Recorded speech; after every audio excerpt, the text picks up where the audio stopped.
أعوذ بالله من الشيطان الرجيم بسم الله الرحمن الرحيم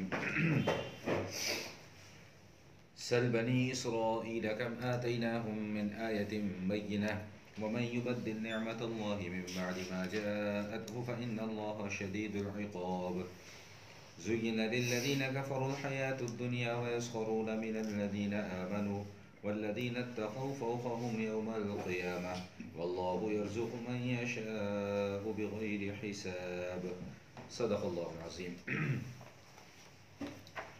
گزشتہ آیات میں حج کے متعلق احکام اور مسائل کو بیان کیا گیا.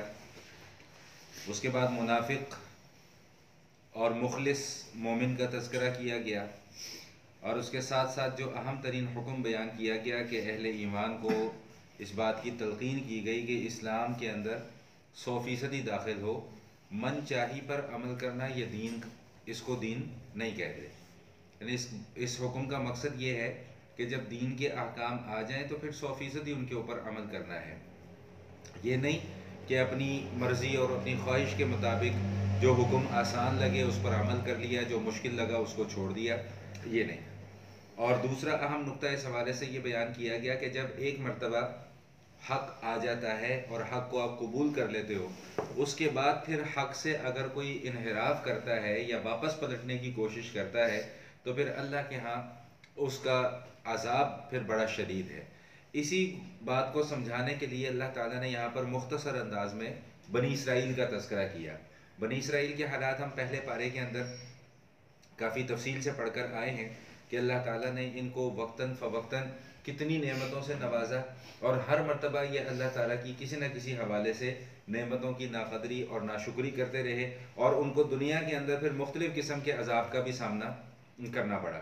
تو یہاں پر اللہ تعالیٰ حضور علیہ السلام کو خطاب فرما رہے ہیں اور سنانا ان کو مقصود ہے کہ آپ ان سے یہ پوچھیں، آپ ان بنی اسرائیلیوں سے یہ پوچھیں کہ اللہ تعالیٰ نے تم لوگوں کو کتنی نشانیاں دی. جیسا کہ ہم پڑھ کر آئے کہ موسیٰ علیہ السلام کو اللہ پاک نے معجزات عطا فرمائے. اس کے علاوہ فرعون کے مظالم سے اللہ تعالیٰ نے ان بنی اسرائیلیوں کو نجات عطا فرمائی. سمندر کے اندر ان کے لیے اللہ تعالیٰ نے راستے بنا دیے اور منّا سلویٰ ان کے لیے آسمانوں سے اترتا رہا. 12 چشمے ان کے لیے بنا دیے گئے. لیکن اتنی نعمتیں آ جانے کے باوجود ان لوگوں نے اللہ تعالیٰ کی نعمتوں کی ناقدری کی. تو پھر جس کا نتیجہ کیا ہوا کہ کبھی ان کو قتل کرنے کا حکم دیا گیا، کبھی اللہ تعالیٰ کی طرف سے عذاب یہ آیا کہ ان کو بندروں کی شکل میں بنا دیا گیا. توبہ ان کی تب قبول ہوتی تھی کہ جب تک 60-70 ہزار افراد آپس میں ایک دوسرے کو قتل نہ کر دیتے تھے. بچڑے کی عبادت ان لوگوں نے کرنا شروع کر دی. یعنی گویا کہ ہر قدم پر انہوں نے اللہ تعالیٰ کی نعمتوں کی ناقدری کی، جس کا انجام بد جو ہے وہ ان کو بھگتنا پڑا. یہاں پر اللہ تعالیٰ نے اسی مضمون کو بیان فرمایا کہ وَمَن يُبَدِّلْ نِعْمَةَ اللَّهِ مِن بَعْدِ مَا جَاءَتْهُ فَإِنَّ اللَّهَ شَدِيدُ الْعِقَابِ کہ جب اللہ تعالیٰ کی نعمتیں آ جاتی ہیں اور ان نعمتوں کے آنے کے بعد پھر ان نعمتوں کی کوئی ناقدری کرتا ہے تو پھر اللہ تعالیٰ کی طرف سے شدید پکڑ آتی ہے. اور یاد رکھیے گا کہ اس دنیا کی زندگی میں جتنی بھی نعمتیں ہیں، مادی نعمتیں ہوں یا غیر مادی نعمتیں ہوں، ان سب میں سب سے افضل اور سب سے بہترین نعمت ہدایت ہے. کہ اللہ تعالیٰ اگر کسی کو دین کے راستے کے اوپر چلا دیں، اللہ تعالیٰ کسی کو دین اگر نصیب فرما دیں تو اس سے بڑھ کر دنیا کے اندر اور کوئی نعمت نہیں ہے. میں کسی عالم کا بیان سن رہا تھا تو انہوں نے اس میں ایک بڑی خوبصورت بات کہی. انہوں نے کہا دنیا کی جتنی بھی وہ نعمتیں جن کا تعلق مادی اسباب کے ساتھ ہے، مادی نعمتوں کے ساتھ ہے، ان نعمتوں کا فائدہ بھی تبھی ہمیں حاصل ہو سکتا ہے جب تک کہ ہمیں نعمت ہدایت حاصل نہ ہو. مثال کے طور پہ ایک آدمی کے پاس پیسہ ہے، دولت ہے اس کے پاس، لیکن اس کو اس دولت کو خرچ کرنے کی عقل اور سمجھ نہیں ہے. یعنی اس کے پاس ہدایت نہیں ہے کہ میں نے پیسہ کہاں خرچ کرنا ہے، کیسے خرچ کرنا ہے. تو اس کا مطلب یہ ہوا کہ اس کے پاس پھر یہ نعمت اس کے لیے نعمت نہیں بلکہ اس کے لیے وبال ہے، یہ زحمت ہے. اور اس مضمون کی تائید حدیث شریف سے بھی ہوتی ہے کہ اللہ کے حبیب صلی اللہ تعالی وسلم نے ایک موقع پہ یہ بات ارشاد فرمائی کہ 4 قسم کے لوگ ہوتے ہیں. فرمایا کہ ایک قسم کا آدمی تو وہ ہے کہ جس کے پاس مال بھی ہے اور علم بھی ہے. اس کو پتہ ہے کہ میں نے مال کہاں خرچ کرنا ہے اور کہاں خرچ نہیں کرنا.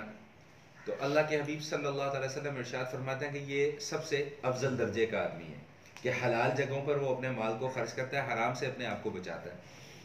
دوسرے نمبر پر وہ آدمی ہے کہ جس کے پاس علم ہے لیکن مال نہیں ہے، لیکن وہ نیت یہ کرتا ہے کہ اگر میرے پاس مال ہوتا تو جس طرح پہلے نمبر والا آدمی جائز اور حلال جگہوں پر ان مال کو اپنے کو خرچ کرتا ہے، میں بھی وہیں پر خرچ کرتا۔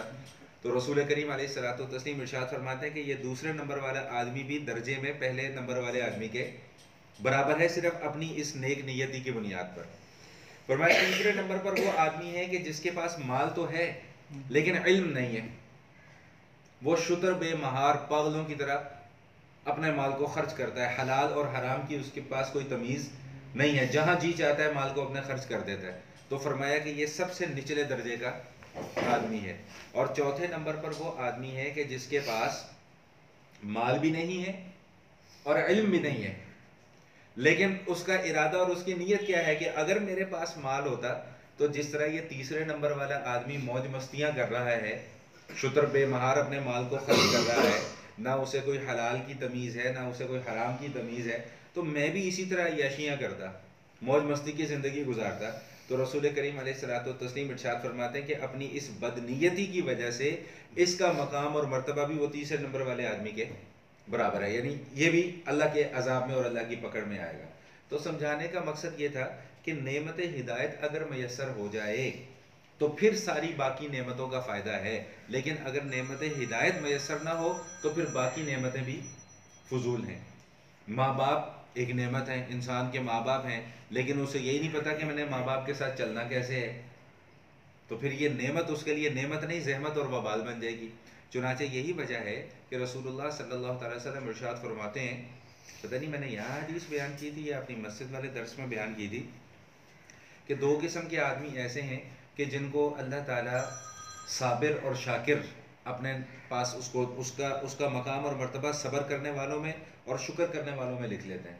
فرمایا کہ وہ کون سے دو آدمی ہیں؟ فرمایا کہ وہ دو آدمی وہ ہیں جن میں سے ایک آدمی یہ ہے کہ جب وہ دینداری کے معاملے میں آتا ہے تو دینداری کے معاملے میں اپنے سے زیادہ دیندار کو دیکھتا ہے، اپنی دینداری پر فخر نہیں کرتا بلکہ اپنے سے زیادہ دیندار کو دیکھتا ہے اور پھر اس کے راستے پر چلنے کی کوشش کرتا ہے۔ تو رسول کریم علیہ الصلوۃ والتسلیم ارشاد فرماتے ہیں کہ اللہ تعالیٰ ایسے بندے کو صبر کرنے والوں میں لکھ لیتے ہیں۔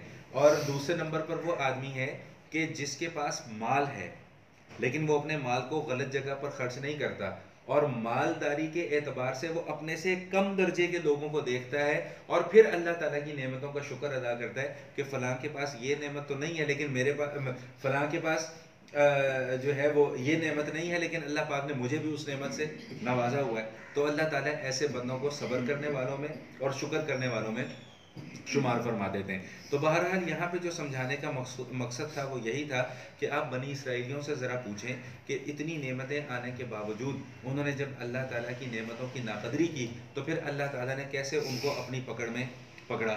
تو ہمیں یہ دراصل سمجھایا جا رہا ہے کہ تمہارے پاس بھی اتنی نعمتیں اللہ تعالیٰ کی ہیں، سب سے بڑھ کر نعمت قرآن کریم کی نعمت تمہارے پاس ہے، اس سے بڑھ کر نبی علیہ الصلوۃ والسلام کی ذات اقدس جیسی نعمت تمہارے پاس ہے۔ یہ تو میں ہمیشہ یہ کہا کرتا ہوں کہ ہمارے لیے اس سے زیادہ فخر کی بات ہی کوئی نہیں ہے کہ اللہ تعالیٰ نے ہم سب کو حضور علیہ الصلوۃ والسلام کو امتی بنایا۔ اس سے زیادہ فخر کی ہمارے لیے اور کوئی بات نہیں ہے۔ اس سے زیادہ اللہ تعالیٰ کی کوئی نعمت، میرا ایمان یہ ہے کہ اس سے بڑی اللہ تعالیٰ کی کوئی اور نعمت نہیں ہے کہ اللہ تعالیٰ نے ہم سب کو نبی علیہ الصلوۃ والسلام کو امتی بنایا۔ یاد رکھیے گا کہ جس طرح حضور علیہ الصلوۃ والسلام کو اللہ تعالیٰ نے تمام انسانیت میں سے نبوت کے لیے اور بالخصوص سب سے افضل نبوت کے لیے اور خاتم النبیین کے لیے چن لیا، اسی طرح اللہ تعالیٰ نے حضور علیہ الصلوۃ والسلام کے امتیوں کو بھی چنا ہوا ہے، امتیوں کو بھی حضور علیہ الصلوۃ والسلام کی، بھائی یہ بندہ حضور علیہ الصلوۃ والسلام کو امتی بننے کے قابل ہے، اس کو نکال لو، یہ قابل نہیں ہے، اس کو فارغ کر دو۔ سمجھ میں آ گئی بات؟ تو اس سے بڑھ کر ہمارے پاس اور کوئی نعمت نہیں ہے۔ تو اللہ تعالیٰ یہی فرمانا ہے کہ وَمَن يُبَدِّلْ نِعْمَتَ اللَّهِ مِن بَعْدِ مَا جَاءَتْهُ فَإِنَّ اللَّهَ شَدِيدُ الْعِقَابِ، کہ نعمتیں آ جانے کے بعد اگر ان کی ناقدری کی جائے تو پھر اللہ تعالیٰ جو ہے شدید قسم کی پکڑ فرماتے ہیں. ثم لتسألن یومئذ عن النعیم، قیامت والے دن تم سے ان ساری نعمتوں کے متعلق سوال کیا جائے گا. سردیوں میں تمہارے پاس ہیٹر موجود ہیں، گیزر موجود ہیں، گرمیوں میں تمہارے پاس اے سی موجود ہے، سواری کے لیے اللہ پاک نے تمہیں گاڑیاں دی ہوئی ہیں، موٹر سائیکلیں دی ہوئی ہیں، رہنے کو اللہ پاک نے ہم سب کو گھر دیا ہوا ہے، مطلب پہننے کے لیے بہترین اور عمدہ لباس اللہ پاک نے دیا ہے. سردیوں میں ہم گرم لباس پہنتے ہیں، گرمیوں میں ہم باریک لباس پہنتے ہیں کہ تاکہ ہمیں زیادہ گرمی نہ لگے. تو یہ اللہ تعالیٰ کی نعمت نہیں تو اور کیا ہے. آنکھیں ہیں اللہ تعالیٰ کی اتنی زبردست نعمتیں ہیں، ہم آنکھوں کے ذریعے سے ہم دیکھتے ہیں. ہاتھ ہیں، ہم حرکت کرتے ہیں، چیزوں کو پکڑتے ہیں. کان ہیں، ان کی وجہ سے ہم سنتے ہیں. ناک کی وجہ سے ہم سونگھتے ہیں. تو یہ ساری کی ساری نعمتیں اللہ تعالیٰ کی نعمتیں ہیں. اور ان ساری کی ساری نعمتوں کے متعلق باز پرس ہوگی کہ بھائی تم نے ان نعمتوں کو کہاں کہاں خرچ کیا. یاد رکھیے گا کہ جتنی نعمتیں اللہ پاک نے عطا فرمائی ہیں اور ان نعمتوں کو جن جن کاموں میں اللہ پاک نے لگانے کا حکم دیا ہے، ان کاموں میں ان نعمتوں کو نہ لگانا یہ نعمتوں کی ناقدری ہے. سمجھ میں آئی؟ یا ان نعمتوں کو غلط طریقے سے استعمال کرنا یہ اللہ تعالیٰ کی نعمتوں کی ناقدری ہے. تو بہرحال خلاصہ کلام یہ ہے کہ اللہ تعالیٰ ارشاد فرما رہے ہیں کہ جب نعمت آ جائے تو اس کے بعد پھر اس نعمت کی ناقدری نہ کرو. اس وقت سب سے بڑی نعمت ہدایت یہ اللہ کا قرآن ہے، اللہ کی کتاب ہے. اللہ کی کتاب کو آ جانے کے بعد پھر اس کتاب کو پس پشت مت ڈال دو، اس کے احکام سے انحراف نہ کرو، کیونکہ اس کے احکام سے انحراف کرو گے تو پھر تمہاری دنیا کے اندر بھی کوئی عزت باقی نہیں رہے گی اور آخرت میں تو ہونی ہی نہیں.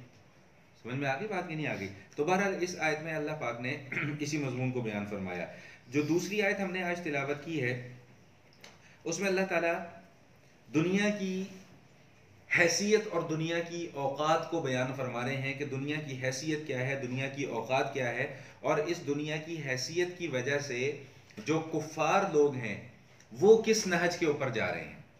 تو اللہ تعالیٰ یہی بات ارشاد فرما رہے ہیں کہ یہ جو کافر لوگ ہوتے ہیں، جو اللہ تعالیٰ کو نہ ماننے والے لوگ ہیں، یہ اللہ تعالیٰ کی نعمتوں کی ناقدری کرنے والے لوگ ہیں، یہ ایمان آخر قبول کیوں نہیں کرتے؟ یہ اس وجہ سے ایمان قبول نہیں کرتے کہ دنیا ان کے لیے خوبصورت سے خوبصورت تر بنا کر پیش کر دی گئی ہے. حدیث شریف میں آتا ہے کہ حفت الجنت بالمکارہ وحفت النار بالشہوات او کما قال، کہ جو جنت ہے نا، جنت اس کو اللہ تعالیٰ نے ایسی چیزوں سے ڈھانپ کر رکھا ہوا ہے جو ہمیں بظاہر اچھی نہیں لگتی. یعنی محنت مشقت ہے، محنت مشقت کے بعد پھر جنت ہے. اور جو جہنم ہے، آگ ہے، اس کو اللہ تعالیٰ نے شہوات اور لذتوں سے ڈھانپ کر رکھا ہوا ہے کہ اوپر سے تو وہ بڑی چکا چوند نظر آتی ہے لیکن یہ نہیں پتا کہ اندر اس کی آگ ہے.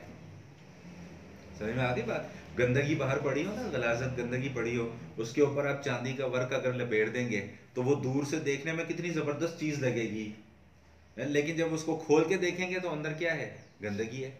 تو بالکل جہنم کی مثال بھی یہی ہے کہ باہر سے مزے ہی مزے ہیں، موجیں ہی موجیں ہیں، مستیاں ہی مستیاں ہیں، لیکن اندر کیا ہے؟ آگ ہے. اور جنت کیا ہے کہ باہر سے مشقتیں ہیں، روزہ ہے، نماز ہے، حج ہے، زکوٰۃ ہے، پردہ ہے، یہ حکم ہے، وہ حکم ہے، قربانی ہے، صدقہ ہے، خیرات ہے. یعنی یہ ساری کی ساری وہ چیزیں ہیں کہ جس میں انسان کو اپنا نفس مارنا پڑتا ہے. مال خرچ کرنا، ہم ادھر ادھر تو پیسہ خرچ کرنے میں ہم لوگ آر محسوس نہیں کرتے، وہاں پہ ہمیں شیطان ڈراتا دھمکاتا بھی نہیں ہے. لیکن جہاں پر ہمیں اللہ تعالیٰ کے راستے میں مال خرچ کرنے کی باری آئے گی، شیطان طرح طرح کے وسوسے میں ڈالنا شروع کر دیتا. چھوڑو یار، کیا کرنا ہے زکوٰۃ دے کے، غریب ہو جاؤ گے، تمہارے پاس پیسے کم ہو جائیں گے، چھوڑو یار کیا کرنا ہے قربانی کر کے، کوئی ضروری تو نہیں ہے قربانی. اس طرح کے خیالات اور اس طرح کے وسوسے شیطان ہمیں ڈالنا شروع کر دیتا ہے. حالانکہ جس مال میں سے ہم نے خرچ کرنا ہے وہ مال تو ہمارا ہے ہی. حضور علیہ الصلوۃ والسلام ارشاد فرماتے ہیں کہ انسان کہتا ہے نا کہ میرا مال میرا مال میرا مال، فرمایا کہ تمہارا مال تو صرف 3 چیزیں ہیں، الا ما اکلتا، جو تو نے کھا لیا، او لبستا، یا جو تو نے پہن لیا، او قدمتا، یا تو نے جو اپنی آخرت کے لیے سٹور کر لیا، جو اللہ کے راستے میں صدقہ و خیرات کر لی. یہ 3 چیزیں تمہارا مال ہے، باقی تو تمہارا مال ہے ہی نہیں. آج تمہاری آنکھیں بند ہو جائیں گی، کل کو تمہارے وہ رسا آپس میں لڑنا جھگڑنا شروع کر دیں گے کہ جی اتنا حصہ میرا بنتا ہے، اتنا حصہ میرا بنتا ہے، یہ کوٹھی میرے حصے میں آنی چاہیے، یہ گاڑی میرے حصے میں ہے. تو تمہارا مال کس چیز کا ہے؟ تو فرمایا کہ زُيِّنَ لِلَّذِينَ كَفَرُوا الْحَيَاةُ الدُّنْيَا، کہ کافروں کے لیے دنیا کی زندگی کو خوبصورت اور مزین کر کے پیش کر دیا گیا، لیکن اس کے پیچھے کیا ہے؟ آگ ہے. اس کے پیچھے کیا ہے؟ اللہ کا عذاب ہے. اور دوسری چیز کیا کہ ان کے برے اعمال میں سے ایک عمل کیا ہے کہ وَيَسْخَرُونَ مِنَ الَّذِينَ آمَنُوا، کہ یہ مذاق بناتے ہیں، اہل ایمان کا مذاق اڑاتے ہیں۔ آج بھی بالکل ہم اسی صورتحال سے دوچار ہیں کہ جتنے بھی دیندار لوگ ہیں، یا جب بھی کوئی دینداری کی طرف آنا شروع کر دیتا ہے تو ہمارے اپنے مسلمان بہن بھائی اس کا مذاق اڑانا شروع کر دیتے ہیں۔ آپ آج اپنی داڑھی کو تھوڑا سا بڑھا لیں، کل کو آپ کو طرح طرح کی آوازیں سننے کو ملیں گی۔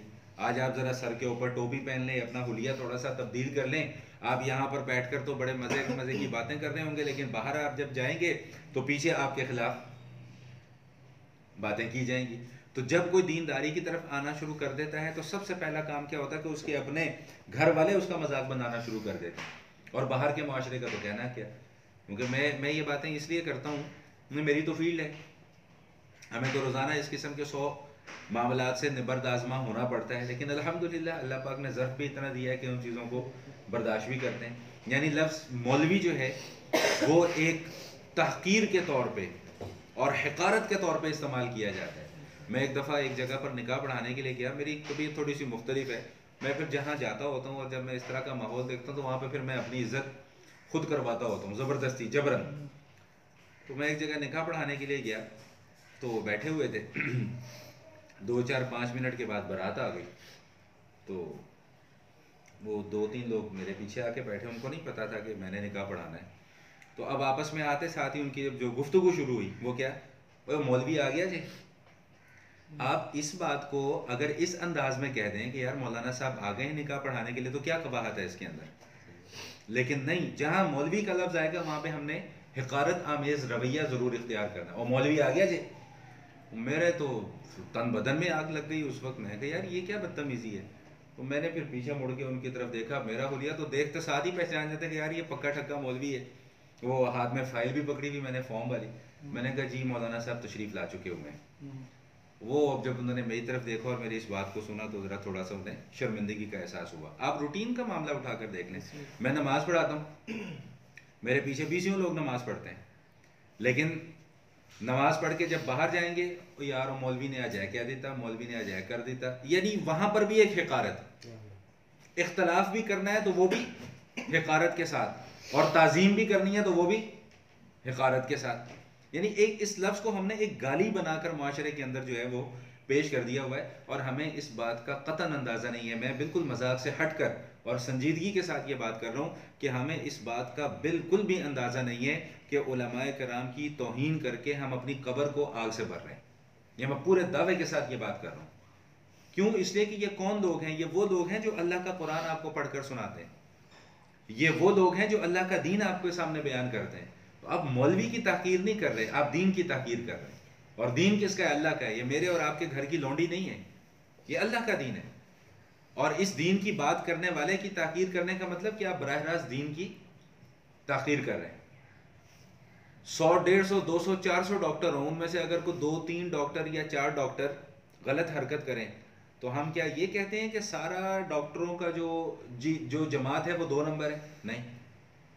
لیکن اگر خدا نہ خواستہ الا ماشاءاللہ اگر کوئی داڑھی ٹوپی والا جو مولوی نہ بھی ہو، وہ اگر بیچارہ کوئی غلطی سے کوئی غلط حرکت کر بیٹھے تو پورا مجمع جو ہے وہ مولویوں کی جماعت کو جو ہے وہ ہم اپنے بندوق کے نشانے پر لے جاتے ہیں کہ بس جہاں 2-4 لوگ بیٹھے ہوں گے وہاں پر اور کوئی بحث مباحثہ نہیں کرنے کو ملے گا تو مولوی کو ٹارگٹ کر لو۔ سب سے آسان ٹارگٹ یہ ہے۔ میں اس معاملے میں بہت جذباتی ہو جاتا ہوں۔ لوگ مجھے کہتے ہیں کہ جی آپ بڑی سخت باتیں کرتے ہیں، میں کہتا ہوں میں کیوں نہ کروں؟ جب اللہ پاک نے مجھے موقع دیا ہے اپنا دفاع کرنے کا تو میں اپنے دفاع میں بات کیوں نہ کروں؟ بھائی نماز ہم آپ کو پڑھائیں، مسائل ہم آپ کو بتائیں، جب آپ کا کوئی بیمار ہو جائے دعائیں ہم آپ کے لیے کروائیں، ہیں جی جنازے ہم پڑھوائیں، مردے بخشوانے کے لیے بھی ہمارے پاس ہی آتے ہو تو اس کو تھوڑی سی عزت بھی نہیں دے سکتے؟ میں ہمیشہ اپنی مسجد میں یہ بات کیا کرتا ہوں کہ جس کو آپ نے نماز پڑھانے کے لیے کھڑا کیا ہے نا، اس کی اتنی زیادہ نہیں، صرف اتنی سی عزت ضرور کر لیا کرو، اس کا دل بھر جائے گا۔ بس ہمیں یہی چاہیے اور کچھ نہیں چاہیے کہ تھوڑی سی عزت جو آپ معاشرے کے دوسرے افراد کو، دوسرے طبقات کو عزت دیتے ہیں، اس میں سے بس اتنی سی عزت ہمیں دے دیں۔ میں اپنی بات کرتا ہوں کہ میرے لیے بس وہ اتنی سی عزت کافی ہے۔ میں اس معاملے میں بہت بھرا ہوا رہتا ہوں ہر وقت، کیونکہ مجھے پتہ ہے ہمارے ساتھ ہوتا کیا کیا کچھ ہے۔ آپ لوگوں کو اس کا ایک رتی برابر بھی جو ہے وہ اندازہ نہیں ہے۔ مسجد میں آؤ گے، وہ جی آج ایسی کیوں نہیں چل رہا، چلو مولوی کو رگڑا، ہیٹر کیوں نہیں چل رہا، مولوی کو رگڑا. گیزر کیوں نہیں چل رہا، مولوی کو رگڑا. صف کیوں نہیں بچھی ہوئی، مولوی کو رگڑا. تو وہ بات بات پر جو ہے وہ صرف یہ ایک ہم نے نشانہ بنایا ہوا ہے. اور یہ بات میں نے یہاں سے شروع کی تھی کہ وَيَسْخَرُونَ مِنَ الَّذِينَ آمَنُوا، کہ یہ کافروں کا طریقہ کار ہے، یہ مسلمانوں کا شیوہ نہیں ہے. مذاق بنانا دین داروں کا یہ کافروں کا شیوہ ہے، یہ مسلمانوں کا شیوہ نہیں ہے. حضور علیہ الصلوۃ والسلام ارشاد فرماتے ہیں کہ کل قیامت والے دن جس آدمی نے اس دنیا کے اندر کسی کی ناداری یا کسی کی غربت کی وجہ سے اس کا مذاق بنایا ہوگا نا، تو اللہ تعالیٰ کل قیامت والے دن تمام کی تمام جو اربوں کھربوں اور پتہ نہیں کتنے ارب لوگوں کا مجموعہ جب وہاں پر ہوگا آخرت میں، تو اللہ تعالیٰ وہاں پر سب کے سامنے اس بندے کو ذلیل کریں گے. جس نے یہاں پر کسی کا مذاق اڑایا ہوگا صرف اس کی ناداری کی وجہ سے یا اس کی دینداری کی وجہ سے یا اس کی غربت کی وجہ سے یا اس کے افلاس کی وجہ سے، تو کل قیامت والے دن اللہ تعالیٰ بھرے مجمع میں اس کو ذلیل کریں گے. اور اگر کسی نے اس دنیا کے اندر کسی کے اوپر عیب جوئی کی ہوگی، عیب لگایا ہوگا کہ فلاں تو ایسا ہے، فلاں تو ایسا ہے، فلاں تو ایسا ہے، تو ایک حدیث میں نے ابھی 2-3 جمعے پہلے بھی اپنی مسجد میں بھی بیان کی تھی، آپ کو بھی اس کا مفہوم سنا رہا ہوں، کہ اس کو دوزخ کے دروازے پر کھڑا کیا جائے گا اور اس کو کہا جائے گا کہ یا تو اس دوزخ کے اندر چلا جائے یا اس دوزخ سے بچ جا. علماء نے لکھا ہے کہ دوزخ سے بچنے کی صورت کیا ہوگی. دوزخ سے بچنے کی صورت یہ ہوگی کہ جو تو نے فلاں بندے کے اوپر الزام تراشی کی تھی، اس کے اندر تو نے 100 قسم کی خرابیاں نکالی تھیں، آج ان خرابیوں کو ثابت کر کے دکھاؤ. کیسے ثابت کرے گا وہاں پر؟ یا تو اس بات کا اقرار کرو کہ میں نے جھوٹ بولا تھا، اگر اس بات کا اقرار کر لیا تو جہنم، یا پھر جو تم نے عیب جوئیاں کی تھیں، الزام تراشیاں کی تھیں، ان الزام تراشیوں کو آج یہاں پر ثابت کرو. بات سمجھ میں آ گئی کہ نہیں آ گئی؟ تو دین کا مذاق بنانا یا دینداری کا مذاق بنانا یہ بہت بڑا جرم ہے. علماء کرام بڑے بڑے اکابرین، بڑے بڑے اللہ والے، انہوں نے اپنے تجربات کی بنیاد پر یہ بات لکھی ہے کہ اگر آپ خدا نہ خواستہ اللہ نہ کرے میں آپ سے مطلب آپ لوگ نہیں ہیں، آپ سے مطلب میں بھی ہوں اس کے اندر، معاشرے کی بات کر رہا ہوں، ایک جنرل میں بات کر رہا ہوں، ٹھیک؟ تو فرمایا کہ اپنے تجربے کی بنیاد پہ وہ علماء کرام فرماتے ہیں کہ اگر کوئی شخص علماء کرام کی توہین یا تحقیر کرتا ہے، وہ غالباً علامہ انور شاہ کشمیری رحمۃ اللہ تعالی علیہ کا فرمان ہے، فرمایا کہ میرا دعویٰ ہے کہ اس کی قبر کھول کر دیکھ لو، اس کا منہ قبلے سے پھرا ہوا ہوگا، اس کا منہ قبلے کی جانب نہیں ہوگا. جو علماء کرام کی توہین کرتا ہے، جو علماء کرام کے اندر خرابیاں تلاش کرتا ہے. میں یہ نہیں کہتا کہ ہم لوگ فرشتے ہیں، میں یہ نہیں کہتا کہ علماء کرام کا طبقہ جو ہے وہ فرشتہ ہے، وہ بھی آپ ہی کی طرح کے انسان ہے، وہ کوئی آسمان سے اتری ہوئی علیحدہ سے مخلوق نہیں ہے. 100 خرابیاں ان کے اندر ہو سکتی ہیں، لیکن کوئی نہ کوئی خوبی بھی تو ان کے اندر پائی جاتی ہوگی کہ نہیں پائی جاتی ہوگی. ابھی پچھلے دنوں ہمارے ادھر یہ آن دی ریکارڈ جا رہی ہے بات، شاید وہ لوگ بھی سن لیں، تو بڑا جی وہ ہمارے امام صاحب یوں ہیں جی، مولوی صاحب ایسے ہیں جی، مولوی صاحب ویسے ہیں، مولوی صاحب فلاں ہیں، مولوی صاحب یہ کرتے ہیں، مولوی صاحب وہ کرتے ہیں، پروپیگنڈا. تو مجھے ایک صاحب نے آ کر بات کی، میں چپ کر کے سنتا رہا. میں نے پھر آخر میں ایک بات یہ کی، میں نے کہا جی اتنی ساری خرابیاں ہیں، کوئی ایک خوبی تو ہوگی، کوئی ایک اچھی بات تو ہوگی. ہاں وہ چپ. میں نے کہا یار اسے ایک اچھی بات کا تذکرہ کر لیتے، 100 خرابیاں ڈھونڈنے سے بہتر یہ تھا کہ اسے ایک اچھی بات کا آپ تذکرہ کر لیتے، تو شاید آپ کا بھی بھلا ہو جاتا، میرا بھی بھلا ہو جاتا. تو بہرحال عرض کرنے کا مقصد یہ تھا کہ یہ جو مذاق بنانا دنیا کے اندر اور خاص کر دینداروں کا مذاق بنانا، اللہ تعالیٰ فرمانے کہ یہ کافروں کا طرز عمل ہے، یہ مسلمانوں کا طرز عمل نہیں ہے. اور پھر ہمارے لیے اللہ پاک نے تسلی، ہمارے لیے سے مراد کہ وہ لوگ جو دیندار لوگ ہیں، اس میں آپ بھی شامل ہیں، ہم سب شامل ہیں، جن کا داڑھی کی وجہ سے یا ٹوپی کی وجہ سے یا پگڑی کی وجہ سے مذاق بنایا جاتا ہے. اللہ تعالیٰ ارشاد فرمانے کہ والذین اتقوا فوقہم یوم القیامہ، کہ جو اس دنیا کے اندر دینداروں کی طرح زندگی گزارتے ہیں، تقوی والی زندگی گزارتے ہیں، قیامت والے دن یہ ان لوگوں سے مرتبے میں مقام میں اونچے ہوں گے. تو جب یہ مقام اور مرتبے میں اونچے ہوں گے، پھر ان لوگوں کو احساس ہوگا کہ یہ دنیا میں ہم کیا کرتے تھے. میں نے ایک حدیث پڑھی تھی، وہ آپ کو بھی برکت کے لیے سنا دوں کہ رسول کریم علیہ الصلوۃ والتسلیم ارشاد فرماتے ہیں کہ جب جنت والوں کو جنت میں بھیجا جا رہا ہوگا تو اس میں امت کے علماء کرام بھی ہوں گے. تو علماء کرام کو اللہ تعالیٰ روک لیں گے کہ تم نے ابھی جنت میں نہیں جانا. لوگ بھی یہ سمجھیں گے کہ شاید ان کو رگڑا لگے گا، وہ علماء بھی یہ سمجھیں گے کہ پتہ نہیں ہم سے کیا غلطی ہو گئی جو ہمیں جنت کے دروازے پہ روک لیا گیا ہے. تو پھر جب سب لوگ جنت میں چلے جائیں گے تو اللہ تعالیٰ آخر میں علماء کرام سے فرمائیں گے کہ میں نے تمہیں اس لیے نہیں روکا کہ میں نے تمہیں جنت میں نہیں جانے دینا، بلکہ میں نے تمہیں اس لیے روکا ہے کہ میں تمہیں حق یہ دے رہا ہوں کہ جن لوگوں پر میں نے ان کے گناہوں کی وجہ سے جنت واجب کر دی ہوئی ہے، جاؤ ان کو جہنم سے نکال جہنم واجب کر دی ہوئی ہے، جاؤ ان کو جہنم سے نکال کر لے کر اور جنت کے اندر داخل کرواؤ۔ اتنا بڑا مقام اللہ تعالیٰ علماء کو عطا فرمائیں گے۔ تو ہر وقت ان کی خامیاں تلاش نہ کیا کریں، خوبیوں پہ نظر رکھیں۔ خامیوں سے مبرہ کوئی بھی ذات نہیں ہے، کوئی بھی انسان اس دنیا کے اندر خامیوں سے مبرہ اور منزہ نہیں ہے۔ ہر کسی کے اندر خامیاں موجود ہیں، ہر کسی کے اندر عیوب موجود ہیں، ہر کسی کے اندر غلطیاں موجود ہیں۔ کوئی بھی فرشتہ نہیں ہے، معصوم صرف انبیاء کی ذات ہے۔ حضور علیہ الصلوۃ والسلام سب سے افضل اور سب سے معصوم، اور ان کے بعد دیگر انبیاء۔ باقی جتنے بھی لوگ ہیں ان میں سے کوئی معصوم، سب سے غلطیاں بھی ہو سکتی ہیں، سب سے گناہ بھی ہو سکتے ہیں۔ تو بجائے اس کے کہ ہم دوسروں کے گناہوں پر نظر رکھیں، دوسروں کی غلطیوں پر نظر رکھیں، ہم اپنی غلطیوں پر نظر کیوں نہیں رکھتے؟ مجھے میرے زمانہ طالب علمی میں ہمارے استاد نے ایک نصیحت کی تھی، وہ مجھے آج تک یاد ہے۔ انہوں نے فرمایا کہ بھئی ہمیں دوسروں کی آنکھوں کا بال بھی نظر آ جاتا ہے، اپنے گریبان میں پڑا ہوا شتیر نظر نہیں آتا ہمیں۔ دوسرے کی آنکھ کا بال بھی دیکھ لیں، وہ دی آنکھ جبارے گا، لیکن اپنے گریبان میں جو گند بلا ہم گھسا کر بیٹھے ہوئے، اس کا ہمیں بالکل بھی احساس نہیں ہے۔ تو بہرحال یہاں پہ اس مضمون کو بھی ذکر کیا گیا، اور آخر میں اللہ تعالیٰ نے جو جملہ ارشاد فرمایا کہ واللہ یرزق من یشاء بغیر حساب، کہ اللہ تعالیٰ جس کو چاہتے ہیں بے حساب رزق عطا فرماتے ہیں۔ یہ رزق کی تقسیم کا معاملہ اللہ پاک نے اپنے پاس رکھا ہے، اور یہ بھی اللہ تعالیٰ کی نعمتوں میں سے ایک بہت بڑی نعمت ہے کہ اللہ تعالیٰ نے مخلوق کے ذمے نہیں لگا دیا کہ تم نے، اگر مخلوق کے ذمے اللہ پاک نے یہ کام لگا دیا ہوتا تو آج جتنے عمراء ہیں وہ غرباء کو ایک نوالا بھی نہ دیتے، نوالا تو بہت دور کی بات ہے، ایک پانی کا قطرہ بھی گوارا نہ کرتے۔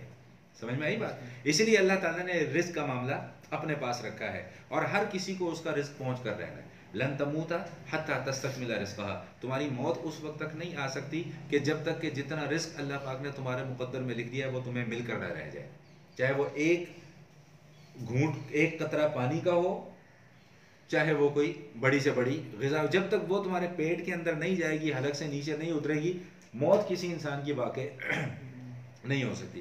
میں نے شاید پہلے بھی ایک واقعہ بیان کیا تھا کہ ایک وہ بچہ تھا، اس کی ماں اس کی تربیت یہ کی تھی کہ روٹی اللہ دیتا ہے، رزق اللہ دیتا ہے۔ وہ ایک دن وہ نوجوان تنگ آ گیا، اس نے کہا جی آپ کیا ہر وقت مجھے نصیحت کرتی رہتی ہیں، روزی اللہ دیتا ہے، روٹی اللہ دیتا ہے، میں آج ذرا اس کا تجربہ کر کے دیکھتا ہوں۔ میں نے کہا بیٹا اللہ کو آزمایا نہیں کرتے؟ تو نہیں جی میں تو جب تک آزما نہ لوں مجھے کیسے یقین آئے گا اس بات۔ وہ جنگل میں چلا گیا، جنگل میں جا کے ایک درخت پر چڑھ کے بیٹھ گیا کہ میں دیکھتا ہوں کہ یہاں پر میری روٹی کیسے پہنچتی ہے، میرا رزق کیسے پہنچتا ہے یہاں پر۔ تو کچھ دیر بعد وہاں پر ایک چھوٹی سی جماعت آئی، وہ مسافر تھے، انہوں نے کھانا وانا کھایا، اور جو کھانا ان کے پاس بچ گیا انہوں نے وہیں پر چھوڑ دیا کہ ہمارے بعد اگر کوئی مسافر آئے تو وہ اس کھانے کو کھا لے۔ تو تھوڑی دیر بعد وہاں پر جناب اس جماعت کے چلے جانے کے بعد جب وہ کھانا اپنا رکھا ہوا چھوڑ کے تو ایک ڈاکوؤں کی جماعت آ گئی۔ ڈاکوؤں نے دیکھا نہ بندہ ہے نہ بندے کی ذات ہے، اور کھانا سامنے پڑا ہوا ہے۔ میں کہا لگتا ہے کسی نے ہمارے خلاف یہ سازش کی ہے، اس کھانے میں زہر ملایا ہوا ہے کہ ہم اس کو کھائیں گے اور مر جائیں گے۔ میں نے کہا تلاش کرو۔ اب جب انہوں نے بندے کی تلاش کی تو ایک کی نظر پڑ گئی، اس نے کہا جی وہ درخت کے اوپر بیٹھا ہوا ہے۔ میں نے کہا اتارو اسے نیچے۔ میں نے کہا تو نے ہمارے لیے زہر ملایا؟ کہتا نہیں جی میں تو کسی اور مقصد نہیں، کھا اس کھانے کو، جب تک تو نہیں کھائے گا تب تک ہم نہیں کھائیں گے۔ تو پھر اس کو جو ہے وہ زبردستی انہوں نے تلوار کی نوک پہ کھانا کھلایا، تو پھر اسے یقین ہوا کہ ہاں رزق جس بندے کا جہاں پر لکھا ہوا ہے نا، یہ جو میں پانی یہاں پر پی رہا ہوں نا، یہ آج کی تاریخ میں لکھا ہوا تھا کہ میں نے یہاں پر بیٹھ کر اس گلاس میں سے اس وقت میں نے پانی پینا، یہ لکھا ہوا تھا۔ جب انسان کوئی بھی بچہ پیدا ہوتا ہے نا، چاہے وہ کافر کا بچہ ہو چاہے وہ مسلمان کا بچہ ہو، تو اللہ تعالیٰ اس کی موت اس کا رزق لکھ دیتے ہیں۔ سمجھ میں آ گئی بات؟ اب اس میں مسلمان یا کافر کا کوئی فرق نہیں ہے، کافر کو بھی اللہ ہی کھلا رہا ہے، مسلمان کو بھی اللہ ہی کھلا رہا ہے۔ نبی علیہ الصلوۃ والسلام کے پاس ایک مرتبہ کچھ فقراء صحابہ کرام کی جماعت آئی، تو انہوں نے حضور علیہ الصلوۃ والسلام سے عرض کیا کہ یا رسول اللہ ہم لوگ ہمارے پاس پیسے نہیں ہوتے، مال نہیں ہوتا، تو جو عمراء صحابہ ہیں وہ نیکیوں میں ہم سے آگے بڑھ جاتے ہیں، صدقات کرتے ہیں، خیرات کرتے ہیں، نیکیوں میں ہمارے سے آگے بڑھ جاتے ہیں، ہم کیا کریں؟ تو حضور علیہ الصلوۃ والسلام نے ارشاد فرمایا کہ تم لوگ ہر فرض نماز کے بعد 33 مرتبہ سبحان اللہ، 33 مرتبہ الحمدللہ اور 34 مرتبہ اللہ اکبر پڑھ لیا کرو، اللہ تعالیٰ تمہیں ان کے برابر اجر عطا فرمائیں گے۔ تو اب حضور کی زبان سے نکلی ہوئی بات اور صحابہ تک پہنچے اور صحابہ اس کے اوپر عمل نہ کریں، یہ ممکن ہی نہیں ہے۔ اب جناب یہ دیکھ رہے ہیں کہ جی انگلیوں پہ ہر فرض نماز کے بعد کچھ نہ کچھ پڑھا جا رہا ہے، تو وہ جو عمراء صحابہ تھے ان کو کچھ کھٹکا ہوا کہ یہ کیا پڑھا جا رہا ہے، تحقیق کی تو پتہ لگا تو عمل حضور نے بتایا تھا کہ اچھا ہم بھی شروع کر دیتے ہیں۔ تو وہ عمراء صحابہ نے بھی وہ عمل شروع کر دیا، وہ غرباء جو صحابہ تھے وہ پھر بیچارے پریشان ہو گئے کہ یا رسول اللہ انہوں نے تو وہ عمل بھی کر دیا، وہ تو پھر ہم سے نیکیوں میں آگے بڑھ جائیں گے۔ مزاج آپ اس میں سمجھیں، دین کا مزاج جس کے اوپر صحابہ نے عمل کر کے دکھایا کہ ان کو اس بات سے لالچ نہیں ہے کہ جی ان کے پاس پیسہ اتنا زیادہ کیوں اور ہمارے پاس کیوں نہیں ہے، ان کو لالچ ہے تو اس بات کا کہ یا رسول اللہ وہ نیکیوں میں ہم سے آگے بڑھ جاتے ہیں، ہم نیکیوں میں پیچھے رہ جاتے ہیں، تو ہم یہ چاہتے ہیں کہ ہم نیکیوں میں آگے بڑھیں۔ تو پھر اس موقع پہ جب یہ غرباء دوبارہ حضور کی خدمت میں حاضر ہوئے کہ یا رسول اللہ آپ دیکھیں تو وہ بھی شروع کر دیا، وہ تو پھر ہم سے آگے نکل جائیں گے۔ تو پھر نبی علیہ الصلوۃ والسلام نے فرمایا کہ بھائی یہ تو رزق ہے، ذالک فضل اللہ یؤتیہ من یشاء، یہ اللہ کا فضل ہے، وہ جس کو چاہے عطا فرما دے۔ اللہ یبسط الرزق لمن یشاء ویقدر، جس کے لیے اللہ چاہتا ہے رزق کو وسیع کر دیتا ہے، کشادہ کر دیتا ہے، اور جس کے لیے اللہ چاہتا ہے رزق کو تنگ کر دیتا ہے۔ جس کو رزق اللہ پاک نے وسیع دیا ہوا ہے اس کا بھی امتحان ہے، اور جس کے لیے رزق اللہ پاک نے تنگ کیا ہوا ہے اس کا بھی امتحان ہے۔ جس کو رزق وسیع دیا ہوا ہے اس کا امتحان یہ ہے کہ کہیں یہ ہماری ناشکری تو نہیں کرتا، کہیں یہ اس مال کو غلط طریقے سے استعمال تو نہیں کرتا، جیسا کہ میں نے آغاز گفتگو میں بھی عرض کیا۔